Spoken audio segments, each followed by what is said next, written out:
This podcast is for people who know that the workplace can and should be better and are ready to do something about it.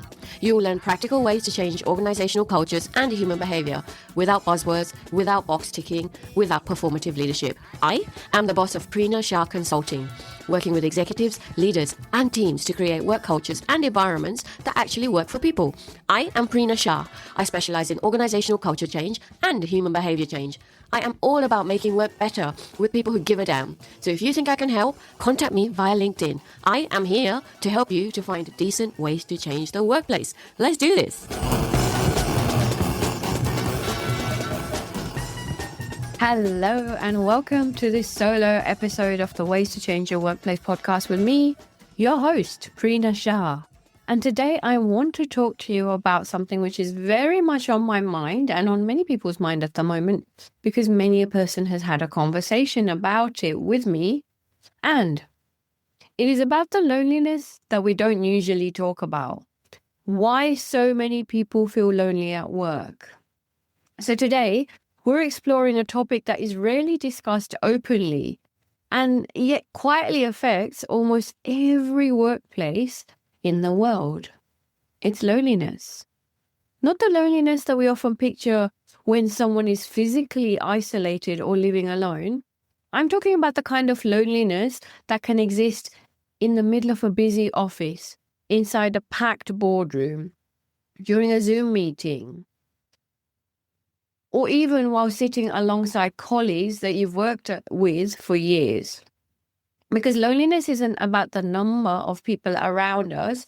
It's about whether we feel seen, whether we feel understood, whether we feel safe enough to be ourselves, whether we feel that someone genuinely has our back.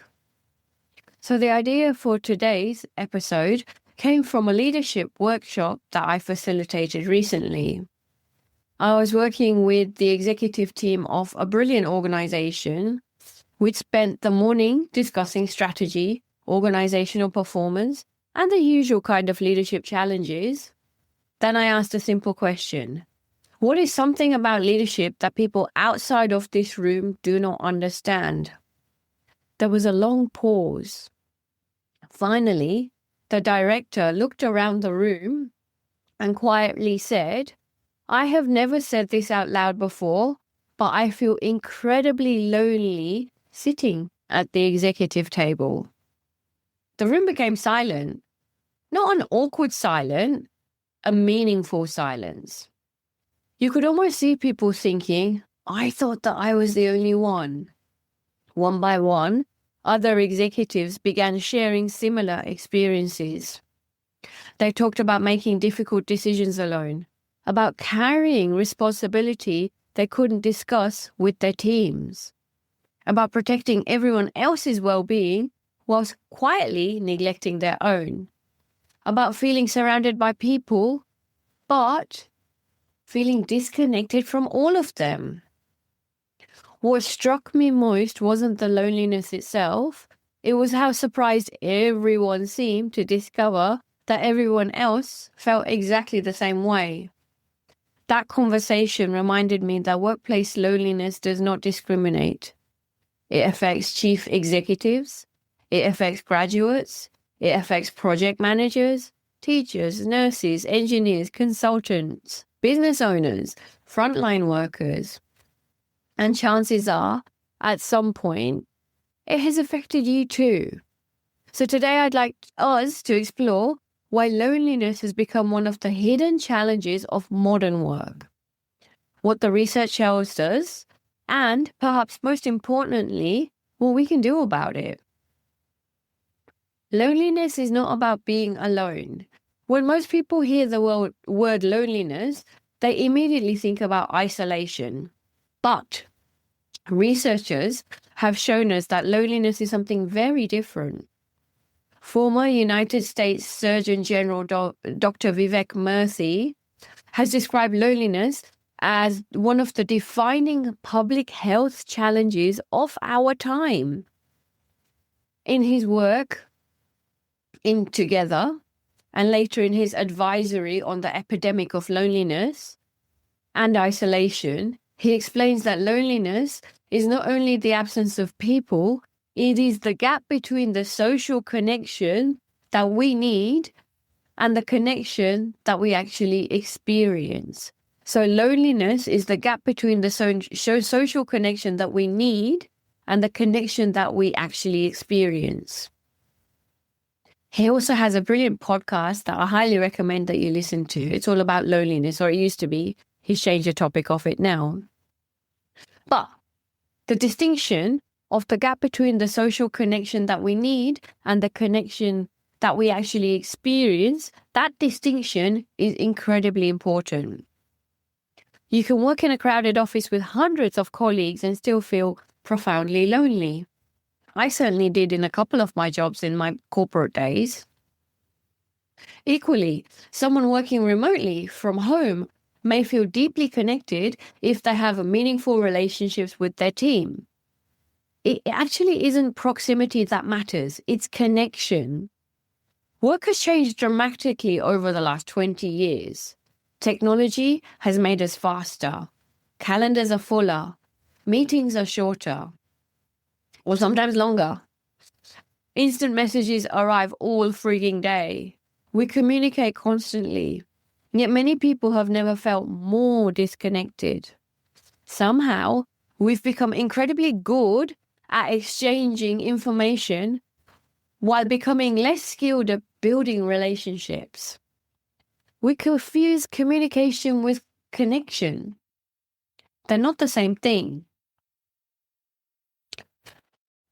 The different faces of workplace loneliness is what I want to talk to you about now. So let's explore what loneliness actually looks like. Because it rarely announces itself.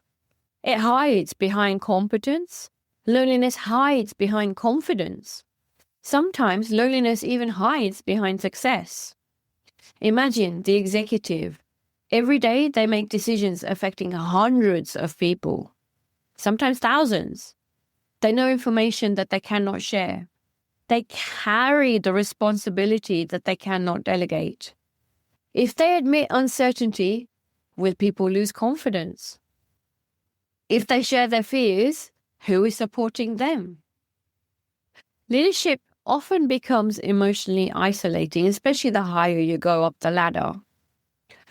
So ironically, the more senior someone becomes, the fewer peers they will have inside the organization that they potentially trust. Now think about the graduate who has just started. Everyone else seems to know each other. There are inside jokes, there's unwritten rules, there's established friendships, there's frigging workplace acronyms, lunch groups have already formed. No one is deliberately excluding this graduate, but no one has intentionally included them either. They spend 8 hours each day surrounded by people, wondering if they'll truly ever belong. Or consider the project manager. Projects create a unique kind of loneliness. You are responsible for the outcomes without always having the authority from a project perspective. You coordinate competing priorities, manage expectations, save conflict, solve conflicts, absorb criticism. When everything succeeds, everyone shares the credit. When something fails, though, the project manager often carries the emotional burden. Then there's the remote worker. Many people assume the remote worker would solve workplace challenges. For some people, it has. For others, it has quietly increased isolation. Now, I have to give you the caveat that we're all different and we all work really differently. So, imagine spending an entire day moving from one online meeting to another. Your camera turns on, your camera turns off, you answer emails, you complete reports, you attend briefings, all online. At 5 o'clock, you close your laptop and realize something surprising. You haven't actually had a conversation with another human being in person all day. Everything has been transactional and nothing has been relational. So you're missing out on the coffee conversations, the kitchen cooler conversations, you know? So, I want to get into why belonging matters. Researcher Brené Brown has spent years studying vulnerability, courage, and belonging. One of her most powerful observations is that true belonging doesn't require us to change who we are in order to fit in. In fact, Brené Brown argues that fitting in and belonging are completely different experiences. Fitting in asks us to become what others expect. Belonging allows us to be accepted as we are. Think about how many workplaces unintentionally reward fitting in. People learn quickly what opinions are safe to express, what emotions are acceptable, which questions make people appear weak, which mistakes should never be admitted in this workplace culture. Slowly, people stop bringing their authentic selves to work and they wear their professional armor. Eventually, they will become lonely, not because people don't know them, but because nobody knows the real them. That's one of the deepest forms of loneliness, being appreciated for a version of yourself that isn't entirely authentic. So one of the missing ingredients I want to talk to you about is psychological safety. So this brings us to the work of Harvard professor Amy Edmondson. Her research introduced the concept of psychological safety. Psychological safety is the shared belief that people can speak up, ask questions, admit mistakes, and express concerns without fear of embarrassment or punishment. When psychological safety is absent, people become quieter. They stop asking questions. Innovation and creativity declines. Mistakes increase because nobody feels safe enough to admit them early. Eventually, people begin protecting themselves rather than contributing openly. The tragedy is that workplaces often interpret silence as agreement. In reality, silence is frequently a symptom of disconnection. When people no longer feel psychologically safe, loneliness begins to grow. Not because people dislike one another, but because nobody feels able to reveal who they truly are. One friend can truly change everything. So one of my favorite findings comes from Gallup. They do surveys every year. For years, Gallup has studied employee engagement across millions of workers around the world globally. One question consistently stands out. Do you have a best friend at work? And at first, it sounds almost childish. Surely organizations shouldn't concern themselves with friendships. Yet, Gallup's research consistently shows that employees who have a close friend at work are more engaged, experience higher well-being, collaborate more effectively, produce higher quality work, and are significantly more likely to remain with their employer. Why? Because friendship creates belonging, it creates trust, it creates that emotional safety. A close colleague notices when you're struggling. They celebrate your wins. They challenge your thinking. They check in after a difficult meeting. That relationship becomes an emotional anchor inside the workplace. Friendship in this manner isn't a distraction from performance. It is often one of the conditions that actually enables performance. So practical ways to reduce loneliness is what I want to go into now. What can we actually do? First, replace small talk with meaningful curiosity.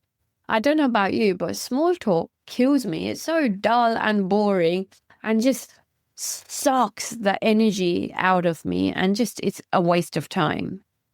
So instead of asking, how are you? Try asking, what's been taking up most of your thinking lately?